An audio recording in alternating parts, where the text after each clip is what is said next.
తెలంగాణ రాష్ట్ర ప్రభుత్వ రెసిడెన్షియల్ పాఠశాలలో చదువుతున్న విద్యార్థులకు డైట్ మెను కాస్మెటిక్ ఛార్జీలు పెంచినందువలన పెరిగిన ఛార్జీలు గతంలో 3 నుంచి 7వ తరగతి విద్యార్థులకు 950 రూపాయలు ఉండగా ప్రస్తుతం 1330 రూపాయలు, 8 నుంచి 10వ తరగతి విద్యార్థులకు గతంలో 1100 ఉండగా ఇక ప్రస్తుతం 1540 రూపాయలు. అలాగే ఇంటర్ నుంచి పీజీ చదివే విద్యార్థులకు గతంలో 1500 రూపాయలు ఉండగా ప్రస్తుతం 2100 రూపాయలు. కాస్మెటిక్ ఛార్జీలు విద్యార్థులకు గతంలో 75 రూపాయలు ఉండగా ప్రస్తుతం 275 రూపాయలు. విద్యార్థులకు గతంలో 3వ తరగతి నుంచి 7వ తరగతి వరకు 62 రూపాయలు ఉండగా ప్రస్తుతం 150 రూపాయలు. 8వ తరగతి నుంచి ఆపై తరగతుల విద్యార్థులకు గతంలో 62 రూపాయలు ఉండగా ప్రస్తుతం 200 రూపాయలు పెంచినందున దమ్మపేట మండలం గండుగులపల్లి ఏకలవ్య పాఠశాలలో ఈ రోజు నుంచి పెంచిన ఛార్జీలు రాష్ట్ర వ్యాప్తంగా అమల్లోకి వస్తున్నందున భద్రాద్రి కొత్తగూడెం జిల్లాలో మొదటిగా వ్యవసాయ చేనేత మార్కెటింగ్ శాఖల మంత్రి తుమ్మల నాగేశ్వరరావు స్థానిక ఎమ్మెల్యే జారే ఆదినారాయణ గారి చేతుల మీదుగా పథకాన్ని ప్రారంభించిన అనంతరం నిర్వహించిన సమావేశంలో ప్రసంగించారు. అనంతరం పాఠశాల విద్యార్థులతో కలిసి అల్పాహారం చేశారు.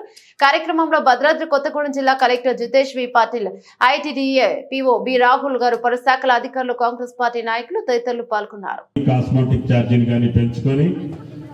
మన భవిష్యత్ తరాలకి ఈ దేశాన్ని తీర్చిదిద్దగలిగేటటువంటి ఈ యొక్క భావి తరాలకి సక్రమైనటువంటి పద్ధతుల్లో సరైనటువంటి రీతిలో మనం అవకాశాలు ఇస్తే ప్రపంచాన్ని గెలుస్తారనే ఆశతోటి ప్రభుత్వం కష్టమైన ఇబ్బంది ఉన్నా ఈ యొక్క 500 కోట్లు ఈరోజు డైట్ ఛార్జీల కోసం, కాస్మెటిక్ కోసం, పేద పిల్లల కోసం, బడుగుల కోసం, ఆయా స్కూల్లో చదివిన లక్షలాది రూపాయలు ఖర్చు పెట్టే వాళ్ళకంటే మీరు ఉన్నత స్థానంలో ఉండాలనేది ప్రభుత్వం యొక్క ఆకాంక్ష, నా కోరిక అని చెప్పి మీకు ఈ సందర్భంగా మనం చేస్తున్నాం.